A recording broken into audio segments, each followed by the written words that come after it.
Hello everyone and welcome back to the Blackfoot Book Club and another volume of my essential film reviews collection. Welcome back everyone and thank you for being there. Hello Kiddo.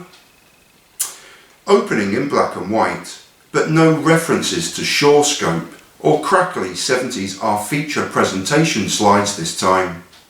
Kill Bill Volume 2 was always mooted as being Quentin Tarantino's spaghetti western, and this is very much his homage to the genre.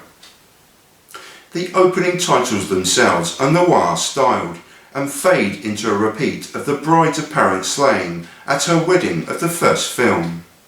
The opening monologue closes at the end of a noir saturated drive. One camera and the bride never taking her eyes from the screen as she narrates her intention to kill Bill. Chapter 6, Massacre at Two Pines. With a continued narration from the bride, we slowly zoom into a sparsely populated wedding chapel. Tired of a staid and bizarrely matter-of-fact wedding rehearsal, though this includes a superb brief cameo from Samuel L. Jackson as Rufus. The bride walks slowly towards the exit for some fresh air. Hearing a familiar sound as she approaches the door and a close-up of the bride, it's clear who's making that particular familiar sound. Bill, sitting nonchalantly and playing his flute, is clearly as aware as the bride to each other's presence. Extreme close-ups of both are quickly intercut with minimal dialogue. The two assassins approach each other step by slow step, each one a homage and each one captured by Tarantino. It's evident that both are pleased to see the other and are deeply in love with each other, yet similarly detached from this and remaining in their assassin's character. They remain wary of each other, as aptly shown by Tarantino's quick editing again and constant facial close-ups. This is replaced quickly by a long lingering shot of the two assassins with performances and dialogues to match. They each try to gain the upper hand and dominate the discussion before Tarantino breaks the tension in typical fashion with first over-the-shoulder shots of both, then the introduction of Tommy. Tommy, a superb cameo from Chris Nelson, is the bride's husband-to-be, and David Carradine's portrayal here of Bill is outstanding. Never wavering, nor taking his eyes away from Tommy, his disgust and anger is clearly boiling. With the rehearsal about to start, Tarantino reverts to one single shot, brilliantly lighted to give the bride an ethereal white glow surrounding her. Seeking Bill's approval, the bride ends with a kiss that is not returned, a second kiss that is equally not returned, and slowly and quietly resumes the rehearsal. Bill's expression has again never wavered, nor has Tarantino's single shot, until, with a reverse upward zoom, we back out of the chapel to be met with the oncoming, deadly Viper assassination squad. Now resuming full colour, and with a homage orange tint prevalent, a long shot of a mountain vista is soon replaced by a quickly edited two-camera discussion between Bill and his brother Bud, Michael Madsen. Although their friendship and kinship is now a thing of the past, Bill has come to warn Bud that the bride is partway through her revenge and he'd like to help. Chapter 7, The Lonely Grave of Paula Schultz. What are you trying to convince me of exactly? That you're as useless as an arsehole right here? Well, guess what, buddy? I think you just fucking convinced me. Larry Gomez, Larry Bishop, a brilliantly sublime and surreal cameo. Bud, Michael Madsen, just warming up for Chapter 9 and acquiring some bargaining chips along the way. A gem of a chapter, seeing one of our protagonists going to an incorrectly named grave and Johnny Cash is superb, a satisfied mind, a chapter very much in the mould of the director.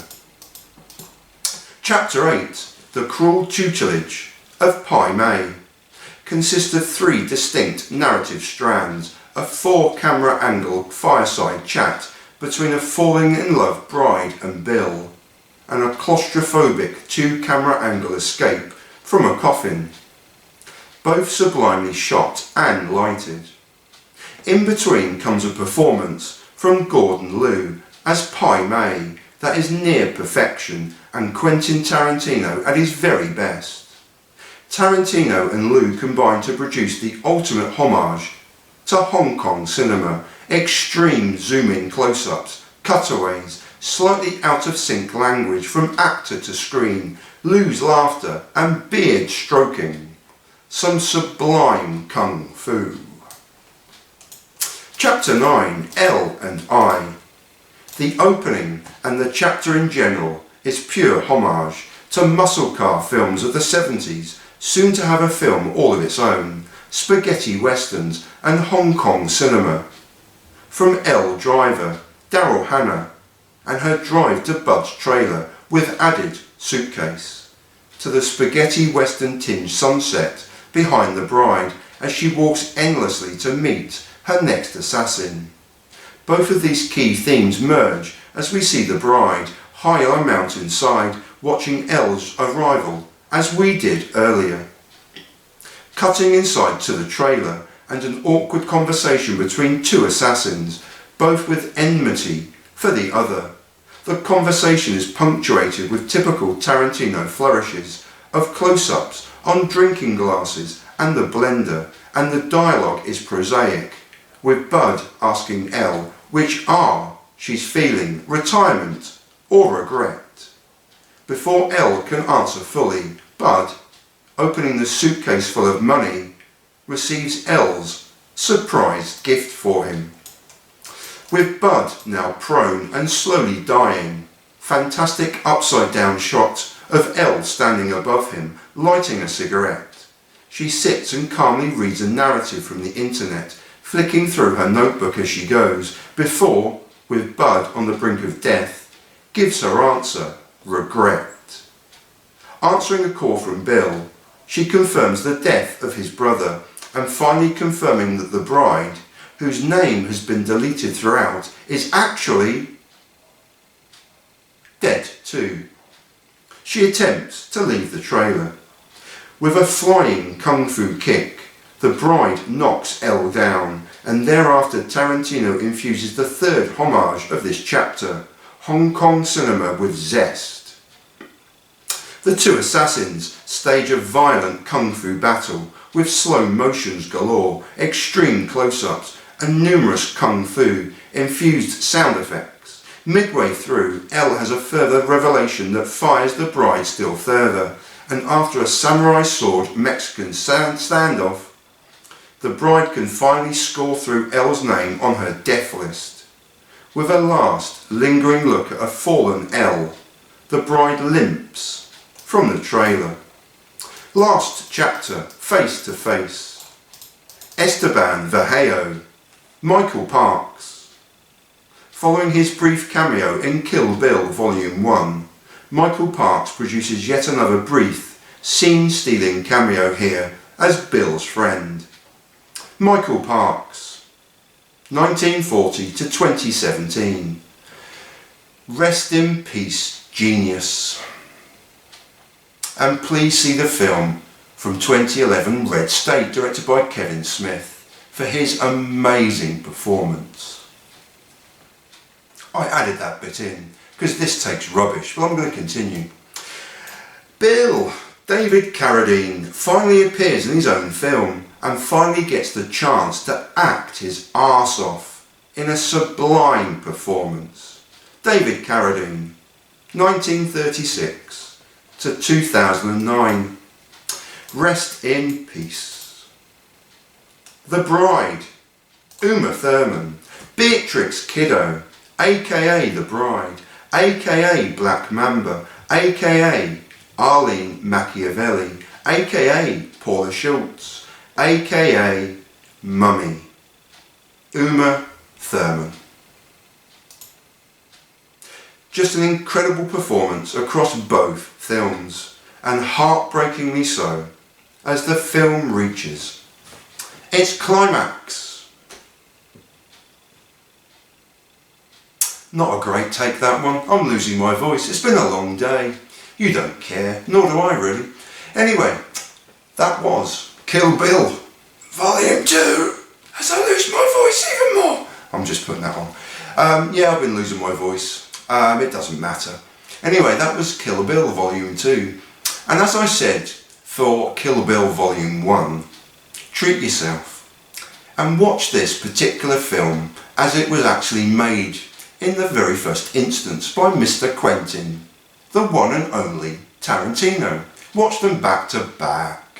4 hours, go on, treat yourself. And as I always say, open that bottle of wine, open a packet of chocolate biscuits, go on, treat yourself. And watch these two films back to back. They're both incredible films. And flying, as I like to do, in the face of perceived wisdom. Volume 2 is far better than Volume 1, even though Volume 1 is a tremendous, ridiculously brilliant film. But there we go. Not a very good take. What can you expect? I don't know. Who cares? Here we go. Blah, blah, blah. Right. I'm going to leave you. And as ever, I hope the world... Blimey, this is dreadful. I hope the world is spinning. It's like it's not live. And spinning and turning and turning and spinning. I'm making it worse. In your direction, in your corner of the world. Thank you so much for watching. I live in peace and in solidarity. Thanks very much for watching. My other Quentin Tarantino film reviews are much better than this one, so watch those instead. Anyway, goodbye. Take care. Peace, everyone. Rubbish. Bye.